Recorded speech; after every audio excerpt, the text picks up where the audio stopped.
മൂപ്പര് കമ്മ്യൂണിസ്റ്റുകാരനാണ്. കമ്മ്യൂണിസ്റ്റുകാരൻ്റെ വായിൽ നിന്ന് വരുന്ന വാക്കുകൾക്ക് രാഷ്ട്രീയ ശുദ്ധത ഉണ്ടാവണമെന്ന് ആഗ്രഹിക്കുന്ന ഒരാളാണ്. ഞാൻ കമ്മ്യൂണിസ്റ്റ് ചിന്താഗതിക്കാരൻ എന്നുള്ള എനിക്ക് പ്രത്യേകിച്ചും ആ ശുദ്ധത അദ്ദേഹത്തിലില്ല. മൂപ്പരെ പല വാക്കുകളും ശരിക്കും പറഞ്ഞാൽ ഇപ്പോഴത്തെ സ്ഥിതിയിൽ അത് സി പി എമ്മിന് ദോഷം ചെയ്യുന്നുള്ളത് സി പി എമ്മാണ് തിരിച്ചറിയേണ്ടത്. എം എം മണീനെ പോലെ ഒരാൾ കേരളത്തിലാകെ പ്രസംഗിപ്പിച്ചാൽ മതി, സി പി എം തന്നെ ഇല്ലാതെയും ബംഗാളത്തേനേക്കാൾ അപ്പുറത്തെ അവസ്ഥയ്ക്ക് എത്തുന്നത്. എങ്ങനെയാണ് സ്നേഹത്തിൻ്റെ പ്രത്യയശാസ്ത്രം എന്ന് പറയുന്ന, മാനവികതയുടെ പ്രത്യയശാസ്ത്രം എന്ന് പറയുന്ന കമ്മ്യൂണിസത്തെ പ്രതിനിധീകരിക്കുന്ന അല്ലെങ്കിൽ മാർക്സിസത്തെ പ്രതിനിധീകരിക്കുന്ന എനിക്ക് മനസ്സിലാവണില്ല. ശരിക്കും മൂപ്പരക്കെതിരെ പാർട്ടി നടപടി എടുക്കുക വേണ്ടത്. ആ ഇടുക്കിയിൽ 5 സീറ്റ് കഴിഞ്ഞ് കഴിഞ്ഞാൽ ബാക്കിയുള്ള 135 സീറ്റിലും ഇത് റിഫ്ലക്റ്റ് ചെയ്യും. അത് ഇടത് മുന്നിക്ക് ക്ഷീണം ചെയ്യും. ഈ വയസ്സ് കാലത്തും മനുഷ്യൻ്റെ ചോര കാണുമ്പോൾ അതിനോട് ഒരുതരം പിന്നെ അതിൽ ഉന്മാദം കണ്ടെത്തുന്ന, മനുഷ്യനെ കൊല്ലുന്നതിൽ ഹരം കണ്ടെത്തുന്ന ആളുകളെ വീട്ടിൽ മൂലക്കിരുത്തണം. ഇല്ലെങ്കിൽ സി പി എമ്മിന് അത് ബാധ്യതയാവും. സി പി എമ്മിൻ്റെ സാധ്യതകൾ, അവശേഷിക്കുന്ന സാധ്യതകൾ കൂടി ഇല്ലാതാക്കാൻ ഇയാളെ വായ തുറന്നാൽ മതി. ഇയാളെയൊക്കെ വായ പിന്നെ പാസ് ഒട്ടിച്ച് അവിടെ ഇരുത്തിയിട്ടില്ല എന്നുണ്ടെങ്കിൽ കിട്ടാനുള്ള സീറ്റ് കൂടി കേരളത്തിൽ ഇല്ലാതാക്കുന്ന അവസ്ഥയിലേക്ക് സി പി എം എത്തും. നമസ്കാരം. സി പി എം വിട്ട് ബി ജെ പി അംഗത്വം എടുത്ത എസ് രാജേന്ദ്രനെതിരെ എം എം മണി കഴിഞ്ഞ ദിവസം രംഗത്ത് വന്നിട്ടുണ്ടായിരുന്നു. പാർട്ടിയെ വഞ്ചിച്ച രാജേന്ദ്രനെ കൈകാര്യം ചെയ്യുമെന്നാണ് എം എം മണി പറഞ്ഞത്. എന്താണ് അതിനെക്കുറിച്ച് പറയാനുള്ളത്? കൈകാര്യം ചെയ്യുന്നല്ല, കൈകാര്യം ചെയ്യണം എന്ന് പറഞ്ഞിട്ട് പ്രത്യേക ആംഗ്യം കാണിച്ചിട്ട്. മൂപ്പർക്ക് അല്ലെങ്കിൽ കുറച്ച് ആംഗ്യങ്ങൾ കുറച്ച് കൂടുതലാണ്. അതായത് ശുദ്ധ അശ്ലീലാണ് മൂപ്പര ആംഗ്യങ്ങളിലൊക്കെ ഉണ്ടാവണമെന്നുള്ള അംഗവിക്ഷേപങ്ങൾക്കകത്ത്. അത് വാമൊഴിയാണ്, നാട്ടുംപുറത്തെ കാരനാണ്, ഗ്രാമീണനാണ്, അതുകൊണ്ടാണെന്ന് പറഞ്ഞാൽ ഗ്രാമീണനാണെന്ന് എഴുതി എന്ത് തോന്നിയ സഞ്ചി പറയാനുള്ള ലൈസൻസ് ഒന്നുമില്ല. ഗ്രാമീണനാണോ നഗരവാസിയാണോ എന്നുള്ളതല്ല, മനുഷ്യനാകുക എന്നുള്ളതാണ് പ്രധാനം. മൂപ്പര് കമ്മ്യൂണിസ്റ്റുകാരനാണ്. കമ്മ്യൂണിസ്റ്റുകാരൻ്റെ വായിൽ നിന്ന് വരുന്ന വാക്കുകൾക്ക് രാഷ്ട്രീയ ശുദ്ധത ഉണ്ടാവണമെന്ന് ആഗ്രഹിക്കുന്ന ഒരാളാണ്. ഞാൻ കമ്മ്യൂണിസ്റ്റ് ചിന്താഗതിക്കാരൻ എന്നുള്ള എനിക്ക് പ്രത്യേകിച്ചും ആ ശുദ്ധത അദ്ദേഹത്തിലില്ല. മൂപ്പരെ പല വാക്കുകളും ശരിക്കും പറഞ്ഞാൽ ഇപ്പോഴത്തെ സ്ഥിതിയിൽ അത് സി പി എമ്മിന് ദോഷം ചെയ്യുന്നുള്ളത് സി പി എമ്മാണ് തിരിച്ചറിയേണ്ടത്. എം എം മണീനെ പോലെ ഒരാൾ കേരളത്തിലാകെ പ്രസംഗിപ്പിച്ചാൽ മതി, സി പി എം തന്നെ ഇല്ലാതെയും ബംഗാളത്തേനേക്കാൾ അപ്പുറത്തെ അവസ്ഥയ്ക്ക് എത്തുന്നത്. കാരണം മൂപ്പര് പറഞ്ഞിട്ടുള്ള ഓരോ കാര്യങ്ങൾ, പണ്ട് മൂപ്പരെ ഈ കോൺഗ്രസ്സുകാർ ഒരു ഘട്ടത്തിൽ പിന്നെ കരിങ്കുരങ്ങ് എന്നൊക്കെ പറഞ്ഞിട്ട് ചിമ്മാൻസിൻ്റെ രൂപമൊക്കെ വെച്ചിട്ട് പിന്നെ വേഷം കെട്ടിയിട്ടൊക്കെ ഇയാളെ ആക്ഷേപിക്കുന്ന രീതി ഉണ്ടായിരുന്നു. അന്ന് ഞാനൊക്കെ അതിനെതിരെ സാമൂഹ്യ മാധ്യമങ്ങളിൽ വളരെ സ്ട്രോങ് ആയിട്ട് ഞാൻ പറഞ്ഞിട്ടുണ്ട്. കാരണം ഒരു മനുഷ്യനെ അങ്ങനെ ആക്ഷേപിക്കരുതെന്ന്. ഇന്നാണെങ്കിൽ ഞാനത് തിരിച്ചാ പറയുക. ഞാൻ പറയുന്നത് കുരങ്ങനെ ആക്ഷേപിക്കരുതെന്ന് പറയാം. കാരണം എം എം മണിയോട് താരതമ്യപ്പെടുത്തുക, കാരണം കുരങ്ങിന് മലയാളം അറിയുന്നുണ്ടെങ്കിൽ കുരങ്ങൾ ആത്മഹത്യ ചെയ്യുന്നേ. കാരണം എന്ന് വെച്ചാൽ വന്യജീവി സംരക്ഷണ നിയമപ്രകാരം ആ സമരം നടത്തിയവർക്കെതിരെ ഇയാളെ ആക്ഷേപിച്ചവർക്കെതിരെ കേസെടുക്കണം. കാരണം എന്ന് വെച്ചാൽ എം എം മണിക്ക് അത് എന്താ പറയുക, ഒരു അംഗീകാരമാണ്, ഒരു അലങ്കാരമാണ്. പക്ഷേ കുരങ്ങിനും ചിമ്പാൻസിക്കും കരിങ്കുരങ്ങിനൊക്കെ ഇത് നാണക്കേടാണ്. കാരണം ഐറ്റങ്ങളെ ആക്ഷേപിക്കലാണെന്നുള്ള അഭിപ്രായം എനിക്കിപ്പോൾ ഉള്ളത്. കാരണം നേരെ തിരിച്ചാണ് ഞാൻ പറയുന്നത്. പെമ്പിളെ ഒരുമേൻ്റെ സമരം നടക്കുന്ന സമയത്ത് ഗോമതിൻ്റെയൊക്കെ നേതൃത്വത്തിൽ നടക്കുമ്പോൾ ഇയാൾ അവിടെ പോയിട്ട് പ്രസംഗിച്ചൊരു പ്രസംഗമുണ്ട്. അത് മാധ്യമപ്രവർത്തകരെയും ഈ സ്ത്രീകളാണ് സമരം നടത്തുന്നത്, തോട്ടം തൊഴിലാളികളാണ്. ഐറ്റങ്ങൾ കൂലി കുറച്ച് കൂടി കിട്ടാൻ വേണ്ടിയിട്ടുള്ള സമരമാണ്. അന്ന് ഈ മൂപ്പര് പോയി അവിടെ പോയിട്ട് തനി അശ്ലീലാണ്. 81 വയസ്സുണ്ട് പുള്ളി. അതാണ് ആലോചിച്ച് നോക്കേണ്ടത്. ഒരു വല്ലുപ്പാൻ്റെ പ്രായമുള്ള ആളാണ് വന്നാണ്ട് ഇങ്ങനെ വന്നിട്ട് ഈ തോന്നിയാസം പറയുന്നത്, തൊള്ളി തോന്നി വർത്താനം. എന്നിട്ട് ഇയാൾ വന്നിട്ട് അവിടെ വന്നിട്ട് പ്രസംഗിക്കുകയാണ്. പിന്നെ അവളുമാർക്ക് അവിടെ മറ്റേ പണിയാണ്, ഒരു പ്രത്യേക ആക്ഷനാണ് എപ്പോഴും ഇയാൾക്ക്, മറ്റേ പണിയാണെന്നുള്ളത്. കാരണം ചില പറഞ്ഞതിനകത്തൊരു അശ്ലീലുണ്ട്. മറ്റേ പണി എന്ന് പറയുമ്പോൾ അതിനകത്തൊരു അശ്ലീലുണ്ട്. അത് മാത്രമല്ല, ഇയാൾ പിന്നെ പണ്ട് ഒരിക്കലും പ്രസംഗിച്ചത് ഒരുത്തനെ ഞങ്ങൾ വെട്ടിക്കൊന്നു, ഒരുത്തനെ ഞങ്ങൾ കുത്തിക്കൊന്നു, ഒരുത്തനെ വെടിവെച്ച് കൊന്നു. എന്ത് മനുഷ്യനെ കൊന്ന കാര്യമാണ് പറയണതേ, അല്ലാതെ പിന്നെ കാട്ടുപന്നീനെ വെടിവെച്ച് കൊന്ന കാര്യമല്ല പറയണത്. മനുഷ്യനെ കൊന്നതാണ് പറയുന്നത്. ഒരുത്തനെ കുത്തിക്കൊന്നു, ഒരുത്തനെ വെടിവെച്ച് കൊന്നു, ഒരുത്തനെ തല്ലിക്കൊന്നു എന്ന് പറഞ്ഞ് അഭിമാനത്തോടുകൂടി വിളിച്ചു പറഞ്ഞൊരു മനുഷ്യൻ എങ്ങനെയാണ് സ്നേഹത്തിൻ്റെ പ്രത്യയശാസ്ത്രം എന്ന് പറയുന്ന, മാനവികതയുടെ പ്രത്യയശാസ്ത്രം എന്ന് പറയുന്ന കമ്മ്യൂണിസത്തെ പ്രതിനിധീകരിക്കുന്ന അല്ലെങ്കിൽ മാർക്സിസത്തെ പ്രതിനിധീകരിക്കുന്ന എനിക്ക് മനസ്സിലാവണില്ല. ശരിക്കും മൂപ്പരക്കെതിരെ പാർട്ടി നടപടി എടുക്കുക വേണ്ടത്. പാർട്ടിക്ക് ഒരു അധിക ബാധ്യതയാണ്. പിന്നെ ഇടുക്കി പോലെയുള്ള ഒരു പ്രദേശത്തെ ഈ സാധാരണക്കാരായ ഗ്രാമീണർക്കിടയിലൊക്കെ വേണമെങ്കിൽ അതൊരു ആവേശവും, കുറേ ആളുകളൊക്കെ പിന്നെ ആവേശത്തിൻ്റെ പുറത്ത് കൈയടിച്ച് ഒക്കെ പിന്നെ അവിടെ വോട്ട് ചെയ്തു വരും. മൂപ്പര് കഴിഞ്ഞ തവണ നിന്നപ്പോഴും നന്നായിട്ട് വോട്ടൊക്കെ പിടിച്ചിട്ട് തന്നെയാണ് കുടുംബജോലിയിൽ ജയിച്ചത്, നല്ല ഭൂരിപക്ഷത്തിനാണ് ജയിച്ചത്. അതെന്താ വെച്ചാൽ ഈ ഗുണ്ടായിസം ഇതിനൊക്കെ ആരാധിക്കുന്ന ആൾക്കാരുണ്ടാവും, ഗ്രാമീണരാണ്. അവർക്ക് അവിടെ പത്രം പോലും മര്യാദയ്ക്ക് ചെല്ലാത്ത സ്ഥലങ്ങളാണ്. പിന്നെ കൂടുതലും തമിഴ് ഭാഷ സംസാരിക്കുന്ന ആൾക്കാരൊക്കെയാണ്. അവർക്ക് ഈ ആവേശം കൊള്ളിക്കുന്ന പ്രസംഗം കേട്ടിട്ട് ചെയ്യുന്നുണ്ടാവും. പക്ഷേ ഇടുക്കിക്ക് അപ്പുറത്ത് ഒരു പിന്നെ കേരളമുണ്ട്. ആ ഇടുക്കിയിൽ 5 സീറ്റ് കഴിഞ്ഞ് കഴിഞ്ഞാൽ ബാക്കിയുള്ള 135 സീറ്റിലും ഇത് റിഫ്ലക്റ്റ് ചെയ്യും. അത് ഇടത് മുന്നിക്ക് ക്ഷീണം ചെയ്യും. കാരണം ഇമാതിരി അക്രമം, ഈ അനാവശ്യവും തോന്നിയാസും തൊള്ളേ തോന്നിയ വർത്താനം വിളിച്ച് പറഞ്ഞു കിടന്നു കഴിഞ്ഞാൽ വോട്ട് ചെയ്യാൻ കരുതുന്നവരെന്നെ വോട്ട് ചെയ്യേണ്ടെന്ന് കരുതില്ലേ. ഇയാളൊക്കെ മുമ്പിൽ നിർത്തിയിട്ട് പ്രചരണം നടത്തി കഴിഞ്ഞാൽ. അത് മാത്രമല്ല, ഇപ്പം അടുത്ത് ഈ പഞ്ചായത്ത് തെരഞ്ഞെടുപ്പിൻ്റെ റിസൾട്ട് വന്നു കഴിഞ്ഞപ്പോൾ മൂപ്പര പിന്നെ പ്രതികരണം ശ്രദ്ധിച്ചോ എനിക്കറിയില്ല. ഇയാൾ പറഞ്ഞേക്കാണ് പിന്നെ മാധ്യമങ്ങളുടെ മുമ്പിൽ നിന്നിട്ട് പിന്നെ പെൻഷൻ കൂട്ടി കൊടുത്ത് പെൻഷനൊക്കെ മേടിച്ച് നല്ലപോലെ ശാപ്പാട് കഴിച്ചിട്ട് വോട്ട് മറിച്ചു കൊടുത്തു. ഇയാളെ വീട്ടിൽ നിർത്തി കൊടുത്താ, ഇയാളെ പെരേന്ന് കൊടുത്ത് കൊടുത്തൊന്നുമല്ലല്ലോ. പെൻഷൻ കൊടുത്തത് എനിക്ക് അപ്പം ഞങ്ങൾക്ക് വോട്ട് ചെയ്യാൻ വേണ്ടിയിട്ടാണ് ഞങ്ങൾ പെൻഷൻ കൂട്ടി തന്നതെന്നല്ലേ എന്നെ പറഞ്ഞതിൻ്റെ അർത്ഥം. അതിൻ്റെ നന്ദി കാണിച്ചില്ല എന്ന് പറയുമ്പം പെൻഷൻ പിണറായി സർക്കാർ കൂട്ടിയാലും അല്ലെങ്കിൽ അതിന് മുമ്പ് ഉമ്മൻചാണ്ടി സർക്കാർ കൂട്ടിയാലും ഏത് സർക്കാർ കൂട്ടിയാലും അല്ലെങ്കിൽ ഇപ്പം നരേന്ദ്രമോദി എന്തെങ്കിലും കാര്യങ്ങൾ ചെയ്തിട്ടുണ്ടെങ്കിൽ നരേന്ദ്രമോദി സർക്കാർ ചെയ്താലും അവരെ വീട്ടിൽ നിർത്തിയില്ല. വന്ദേ ഭാരത് കൊടുത്തിട്ട് കേരളത്തിന് നന്ദിയില്ല എന്ന് പറഞ്ഞിട്ട് ഏതെങ്കിലും റെയിൽവേ മന്ത്രി അശ്വിനി വൈഷ്ണവ് അല്ലെങ്കിൽ വേറെ ആരെങ്കിലും കേന്ദ്ര ആഭ്യന്തരമന്ത്രി അമിത്ഷാ പ്രസ്താവന ഇറക്കിയാൽ നമുക്ക് അങ്ങനെ അംഗീകരിക്കാൻ പറ്റുമോ? അത് ഒരു വൃത്തികളല്ലേ, അതിനല്ലോ വോട്ട് കിട്ടാൻ വേണ്ടിയിട്ടല്ലോ ചെയ്യുന്നത്. അത് ഓരോ ഏൽപ്പിച്ചിട്ടുള്ള ഭരിക്കുന്ന ആൾക്കാരെ അതാത് കാലഘട്ടത്തിൽ ഏൽപ്പിച്ചിട്ടുള്ള ഉത്തരവാദിത്തമാണ്, ഓരോ ധർമ്മമാണത്. അത് നമ്മളെ അവകാശമാണ്, ഓല ഔദാര്യമല്ല. ഓല പെരനിർത്തിയാണെങ്കിൽ ഔദാര്യാണ്, നമ്മൾക്ക് അവകാശപ്പെട്ട കാര്യമാണ്. അത് ചെയ്യാനുള്ള ഉത്തരവാദിത്തമാണ് അവരെ ഏൽപ്പിച്ചിട്ടുള്ളത്. അതിനാണ് ഇതിന്റെ ഭാഗമായിട്ടൊക്കെ അവരെ കൊണ്ട് ഇരുത്തുന്നത്. അവിടെയാണ് ഈ മാതിരി വിവരം കെട്ട വർത്താനം പറയുന്നത്. ഇപ്പൊ എസ് രാജേന്ദ്രൻ CPM വിട്ടു പോയി എന്നുള്ളതാണ്. എസ് രാജേന്ദ്രൻ CPM വിട്ടതിനകത്തെ നൈതികതയെക്കുറിച്ചും അതിനകത്തെ ധാർമ്മികതയെക്കുറിച്ചും അത് വേറെ ചർച്ച ചെയ്യാം. അതവർക്ക് പാർട്ടി എന്നുള്ള രീതിയിൽ ചർച്ച ചെയ്യാം. രാഷ്ട്രീയ വഞ്ചന കാണിച്ചു എന്ന് വേണമെങ്കിൽ പറയാം, അതൊക്കെ പറയാം. പക്ഷേ അതിന് തല്ലിക്കൊല്ലും പിന്നെ അയാളെ കൈകാര്യം ചെയ്യുന്നുള്ളതല്ല പറയേണ്ടത്. അതൊരു രാഷ്ട്രീയമല്ല, അത് ഈ കാലഘട്ടം ആവശ്യപ്പെടുന്ന രാഷ്ട്രീയമല്ല. അതൊക്കെ ഏതോ കാലത്തിന്റെ ചവറ്റുകൊട്ടയിലേക്ക് വലിച്ചെറിയപ്പെടേണ്ടുന്ന ഒരു ക്രിമിനൽ ബുദ്ധിയുടെ ഭാഗമായിട്ടുള്ള ആ ക്രിമിനൽ രാഷ്ട്രീയമാണ്. അതൊന്നും ഇന്നത്തെ കാലഘട്ടത്തിലെ തലമുറയ്ക്ക് താല്പര്യമില്ല, എനിക്ക് താല്പര്യമില്ല. ഇന്നെക്കാളും പിന്നെ പ്രായത്തിന് പറഞ്ഞാണ് സനയ്ക്ക് ഇങ്ങനത്തെ കാര്യത്തോട് താല്പര്യം ഉണ്ടാവില്ലെന്ന് ഞാൻ വിശ്വസിക്കുന്നത്. കാരണം ഇതൊക്കെ നമ്മളെ ഒരു വീട്ടിൽ തന്നെ 4 മക്കളുണ്ടെങ്കിൽ 4 പാർട്ടി പോണ കാലമാവും, 4 ഐഡിയോളജി ആവും. എൻ്റെ പിന്നെ ബാപ്പ എന്തിക്കണ മാതിരിയാവില്ല ചിലപ്പോൾ ഈ എന്തിക്കുക. പെരേ തന്നെ ഇപ്പം ചിലപ്പോൾ നമുക്ക് ചില കാര്യങ്ങൾ ഡിസഗ്രി ചെയ്യും. കാരണം വീടുകളുടെ അന്തരീക്ഷമൊക്കെ വളരെ ഡെമോക്രാറ്റിക് ആയിട്ടുണ്ട്.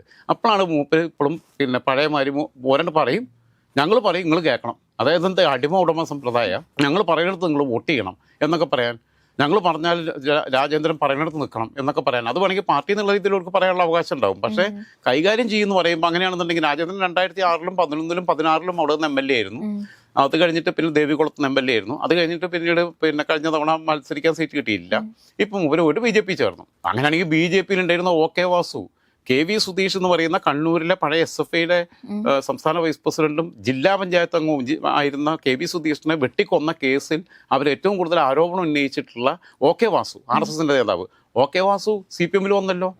CPM വന്നിട്ട് KV സുധീഷിനെ കൊന്നു എന്ന് ഇവർ പറഞ്ഞ അതേ OK വാസു CPM വന്നിട്ട് മലബാർ ദേവസ്വം ബോർഡിന്റെ ചെയർമാനായി. MP രാഘവൻ പരിയാരം മെഡിക്കൽ കോളേജുമായി ബന്ധപ്പെട്ട വിഷയങ്ങളുമായിട്ട് ബന്ധപ്പെട്ട സമരത്തിന്റെ ഭാഗമായി കൂത്തുപറമ്പ് വെടിവെപ്പ് ഉണ്ടാകുമ്പോൾ 95-ലാണെന്ന് തോന്നുന്നു. ആ വെടിവെപ്പിൽ 5 ചെറുപ്പക്കാരാണ് മരണപ്പെട്ടത്. പുഷ്പൻ എന്ന് പറയുന്ന ഒരു പിന്നെ സഖാവ് ജീവിതാവസാനം വരെ കിടപ്പിലായിരുന്നു. അങ്ങനെ അയാളുടെ ജീവിതം പോയി. പുഷ്പനെ അറിയുമോ എന്ന് പാട്ട് പാടിയിട്ടൊന്നും കാര്യമില്ല, പുഷ്പന്റെ ജീവിതം പോയി. കൊലപാതകി രാഘവൻ എന്ന് വിളിച്ചവരെന്നെ അവസാനം MP രാഘവനെ ചുമന്ന ചെങ്കൊടിയും പതപ്പിച്ച് പറഞ്ഞയക്കുകയും ചെയ്തു. പോയ 5 ചെറുപ്പക്കാരുടെ ജീവിതം പോയി. പൈസ കൊടുത്തുകൊണ്ട് ഇതിന് പകരാവുന്നില്ലല്ലോ. കുടുംബസഹായ ഫണ്ട് വിരിച്ചു കൊടുത്ത് ആളെ തിരിച്ചിട്ടുവോ? ഇല്ലല്ലോ. അപ്പം ഇത്രയേ ഉള്ളൂ ഇതിനകത്തൊക്കെ ഉള്ളത്. വേണ്ട, തിരിച്ച് അങ്ങനെയാണെന്നുണ്ടെങ്കിൽ KV തോമസ് മാഷിക്കെതിരെ എന്താ കോൺഗ്രസ്സുകാർ ഇങ്ങനെ പറയാത്തത്? പ്രൊഫസർ KV തോമസ് ക്യാബിനറ്റ് റാങ്കിൽ ഇരിക്കുക ദില്ലിയിൽ സംസ്ഥാന സർക്കാരിന്റെ പ്രതിനിധിയായിട്ട്. മൂപ്പർക്ക് ഇപ്പോൾ 79 വയസ്സുണ്ട്. 37-ാമത്തെ വയസ്സിൽ 1984 ഇന്ത്യൻ നാഷണൽ കോൺഗ്രസിന്റെ പ്രതിനിധിയായിട്ട് എറണാകുളം ലോക്സഭാ മണ്ഡലത്തിൽ നിന്ന് MP ആയിട്ട് പോയതാണ് 37-ാമത്തെ വയസ്സിൽ. അത് കഴിഞ്ഞ് 89-ലും അദ്ദേഹം MP ആവുന്നു, 91-ൽ MP ആവുന്നു, 96-ൽ സേവ്യർ അർക്കലിനോട് പരാജയപ്പെട്ടു. അത് കഴിഞ്ഞപ്പോൾ 2001-ൽ നിയമസഭയ്ക്ക് മത്സരിച്ചു. ആ ടേമിൽ അന്ന് മന്ത്രിയാവുന്നു, സംസ്ഥാന മന്ത്രിയാവുന്നു. 2006-ൽ വീണ്ടും മത്സരിച്ച് MLA ആവുന്നു. ആ MLA ആയിരിക്കുമ്പം 2009-ൽ ലോക്സഭാ തെരഞ്ഞെടുപ്പ് വരുമ്പോൾ മൂപ്പരെ ലോക്സഭയ്ക്ക് പറഞ്ഞയക്കുന്നു. അന്ന് ഐബീകരണം അവിടെ നിൽക്കണമെന്നില്ല ആഗ്രഹമൊക്കെ ഉണ്ടായിരുന്നു. അന്ന് പ്രശ്നമൊക്കെ ഉണ്ടായി. പക്ഷേ ഐബീകരണം പിന്നെ മൂപ്പര് ലോക്സഭയ്ക്ക് പോയ ഒഴിവിൽ നിയമസഭയിൽ മത്സരിപ്പിക്കുന്നു. 2009-ൽ ലോക്സഭയിൽ പോയ മൂപ്പര് കേന്ദ്രമന്ത്രിയാവുന്നു. 2014-ൽ വീണ്ടും MP ആവുന്നു കേന്ദ്രത്തിൽ. അപ്പം പിന്നെ നരേന്ദ്രമോദി സർക്കാർ ആയതുകൊണ്ട് പിന്നെ മന്ത്രിയാവാൻ പറ്റിയില്ല.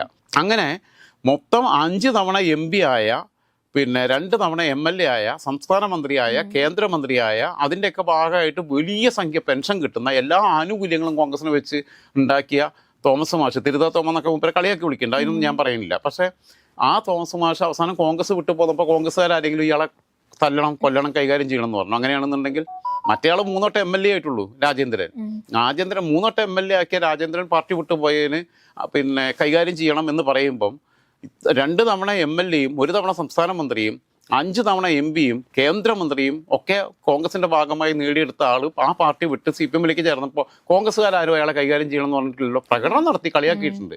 ഇവിടെയാണ് രാഷ്ട്രീയത്തിനകത്തെ ഒരു നെറുകേട് എന്ന് പറയുന്നത്. ശോഭന ജോർജ് ചെങ്ങന്നൂരിൽ നിന്ന് കരുണാകരൻ കണ്ടെത്തിക്കൊണ്ടുവന്നതാണ്. അതിന്റെ പിന്നിൽ ഒരുപാട് കഥകളൊക്കെ ഉണ്ട്. ആ കഥകളിലേക്കൊന്നും ഞാൻ പോകുന്നില്ല, അന്നെടുത്തിക്കൊണ്ട് ചർച്ച ചെയ്യാൻ പറ്റിയ കഥകളല്ല. അതുകൊണ്ടാണ് 91-ലും 96-ലും 2001-ലും ചെങ്ങന്നൂരിൽ നിന്ന് മത്സരിച്ച് MLA ആയതാണ് ശോഭന ജോർജ്. ആ ശോഭന ജോർജ് കോൺഗ്രസ് വിട്ട് CPM-ന്റെ ഭാഗമായിട്ട് എന്നിട്ട് ഗാന്ധി ബോർഡിന്റെ ചെയർപേഴ്സൺ ആവുന്നു. അതേപോലെ തന്നെ അത് കഴിഞ്ഞപ്പോൾ ഔഷധി വേറെന്തൊരു സാധനം ഓരോ ബോർഡിൻ്റെയാണ്. സ്റ്റേറ്റ് കാറുണ്ട്, സംവിധാനം ഉണ്ട്, ശമ്പളം ഉണ്ട്, അലവൻസ് ഉണ്ട്, സ്റ്റാഫ് ഉണ്ട്, ഒക്കെ ഉണ്ട്. അവരെ ആരെങ്കിലും ഈ കുലംകുത്തി എന്ന് വിളിക്കാൻ പോയോ? അവരെ ആരെങ്കിലും പിന്നെ ആക്രമിക്കണം എന്ന് പറഞ്ഞോ? അവരൊക്കെ എതിരെ പിന്നെ അവരെ കൈകാര്യം ചെയ്യണമെന്ന് ആരെങ്കിലും പറഞ്ഞോ? ഞങ്ങളടുത്ത് എസ് രാജേന്ദ്രൻ 3 വട്ടം MLA ആയമാതിരി, CPM MLA ആയമാതിരി ഇവർ 3 വട്ടം, എസ് രാജേന്ദ്രൻ ദേവികുളത്ത് 3 വട്ടം CPM MLA ആയി, ഇവർ 3 വട്ടം ചെങ്ങന്നൂരിൽ കോൺഗ്രസ് MLA ആയി കൈപ്പത്തി ചിഹ്നത്തിൽ. അപ്പം രാഷ്ട്രീയ നെറികടല്ലേ? അപ്പൊ ഇങ്ങോട്ട് വന്നാൽ അത് നല്ലത്, അങ്ങോട്ട് പോയാൽ അത് മോശം എന്നുള്ള പറച്ചിലിനകത്തുള്ള ഒരു കുഴപ്പമുണ്ട്. TP ചന്ദ്രശേഖരനെ വെട്ടിക്കൊന്നതിനാ? പാർട്ടി വിട്ടുപോയി, പിന്നെ മൂപ്പര് സ്വന്തമായിട്ടൊരു പാർട്ടി ഉണ്ടാക്കുന്നില്ല. ഇങ്ങനെ കൊല്ലാൻ നിൽക്കുന്ന രാഷ്ട്രീയത്തോട് കേരളത്തിൽ ആര് ചെയ്താലും, അത് മുസ്ലിം ലീഗ് ചെയ്താലും BJP ചെയ്താലും കോൺഗ്രസ് ചെയ്താലും CPM ചെയ്താലും CPI ചെയ്താലും ഒരു കൊലപാതകവും വിശുദ്ധ കൊലപാതകമാവുന്നില്ല. രാഷ്ട്രീയം മാറുന്ന, പാർട്ടി മാറുന്ന അവനവൻ്റെ ഇഷ്ടമുള്ള പാർട്ടിക്ക് വോട്ട് ചെയ്യും, ഒരു പാർട്ടിക്ക് വോട്ട് ചെയ്യാൻ താല്പര്യമില്ലെങ്കിൽ വോട്ട് ചെയ്യാൻ പോകാതൊക്കെ നോട്ടയ്ക്ക് കുത്താന്ന് ഞാൻ നോട്ടയ്ക്ക് കുത്തും, ഇഷ്ടമുള്ള പാർട്ടിക്ക് വേണ്ടി പ്രവർത്തിക്കും. ഇന്ന സംബന്ധിച്ചുള്ള ഞാൻ അങ്ങനെ കാണുന്നത്. ഞാൻ പറയുമ്പോൾ ഞാൻ ഈ കമ്മ്യൂണിസ്റ്റ് പാർട്ടിയിൽ വളരെ ചെറുപ്പത്തിൽ അംഗമായിരുന്നു, SFI ഉണ്ടായിരുന്നു, ഒക്കെ ഉണ്ടായിരുന്നു. ഞാനിപ്പോൾ ഒരു പാർട്ടിയിലും ഇല്ല. അന്ന് വെച്ചാൽ മടുക്കുകയാണ് ആളുകൾക്ക്.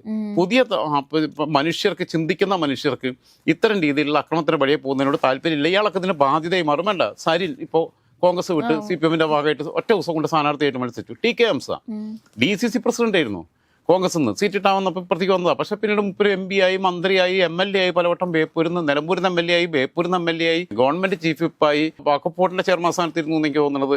അങ്ങനെയുള്ള ഒരുപാട് സ്ഥലങ്ങളിൽ പിന്നെ ഭാഗങ്ങളിൽ ഇരുന്നിട്ടുണ്ട്. ഹംസാക്ക് എനിക്ക് വളരെ വേണ്ടപ്പെട്ട ആളാണ്, ഞങ്ങളുടെ നാട്ടുകാരനാണ്, മഞ്ചേരിക്കാരനാണ്. PV അൻവർ കോൺഗ്രസ്സുകാരനായിരുന്നു. PV അൻവർ പിന്നെ അടുത്ത മുന്നണിയുടെ ഭാഗമായി മാറി, 2 തവണ MLA ആയി, 2016-ലും 2021-ലും. അത് കഴിഞ്ഞപ്പോൾ അവർക്ക് കിട്ടുന്ന ശിക്ഷയും കൊടുത്തിട്ട് പണിയും കൊടുത്തിട്ട് തിരിച്ചു പോവുകയും ചെയ്തു. B അബ്ദുറഹ്മാൻ, ഇപ്പോഴത്തെ മിനിസ്റ്റർ, കായിക മന്ത്രി B അബ്ദുറഹ്മാൻ കോൺഗ്രസിന്റെ നേതാവായിരുന്നു, DCC ഭാരവാഹിയായിരുന്നു.